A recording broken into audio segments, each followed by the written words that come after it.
Hey guys welcome back to చేసేద్దాంలా. నేను ఇవాళ మా ఇంట్లో వినాయక చవితి ఎలా జరుపుకున్నాము, నిమజ్జనం ఎలా చేసాము, ఎవరు చేశారు అవన్నీ అయితే చూపించబోతున్నాను.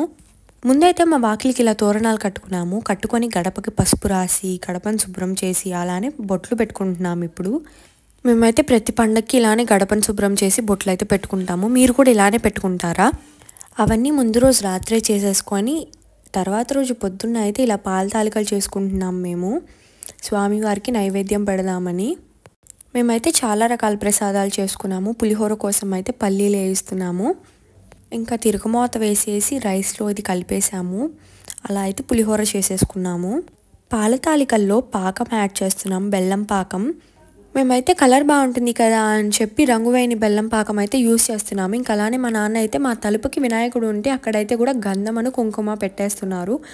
చాలా కలగా ఉన్నారు ఆ రోజు స్వామివారు. అలా పెట్టేటప్పటికి అలా పెట్టేసి మేమైతే మా అపార్ట్మెంట్లో ఉన్న కొన్ని చెట్ల నుంచి పత్రి అయితే కలెక్ట్ చేసుకున్నాము. ఇలాగా మా అపార్ట్మెంట్లో అయితే చాలా పత్రి దొరుకుతుంది. అలానే గన్నేరాకు, తమలపాకులు కూడా తాంబూలానికి అయితే ప్లక్ చేసేసాము.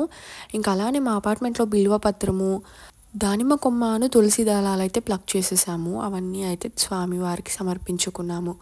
మా ఇంట్లో పూజ ఎలా చేసామో చూడాలనుకుంటున్నారా? నేనైతే మామిడి ఆకులతో వినాయకుడికి బ్యాక్ డ్రాప్ కూడా చేసేసాను. అది కూడా ఖచ్చితంగా మీకు కావాలి అంటే కామెంట్ చేసేయండి, నేనైతే పోస్ట్ చేసేస్తాను. ఇంకా మా పూజ అయితే ఇలా చేసుకున్నామన్నమాట. పూజ అయిపోయింది, హారతి ఇచ్చేస్తున్నాము. చూడండి, ఉసిరి ఆకులు అన్నీ పెట్టి పూజ అయితే చేసాము.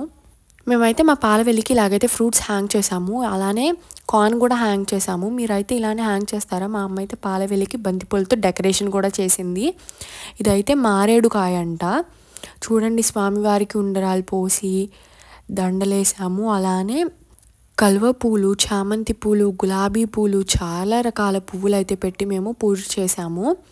నేను కొట్టిన కాయకైతే పువ్వు కూడా వచ్చింది ఈసారి, చాలా మంచిగా అనిపించింది. ఈ సంవత్సరం మా విఘ్నాలన్నీ తొలగిపోవాలని అయితే మేము స్వామివారికి మొక్కుకున్నాము.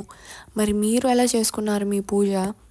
అలానే స్వామివారికి రకరకాల నైవేద్యాలు కూడా సమర్పించాము. కుడుములు, ఉండ్రాళ్ళు, పాల తాలికలు, పులిహోర, గారెలు, పూర్ణాలు, ఇలా చాలా రకాలైతే చేసుకున్నాము. అలానే కొబ్బరి నీళ్ళు కూడా.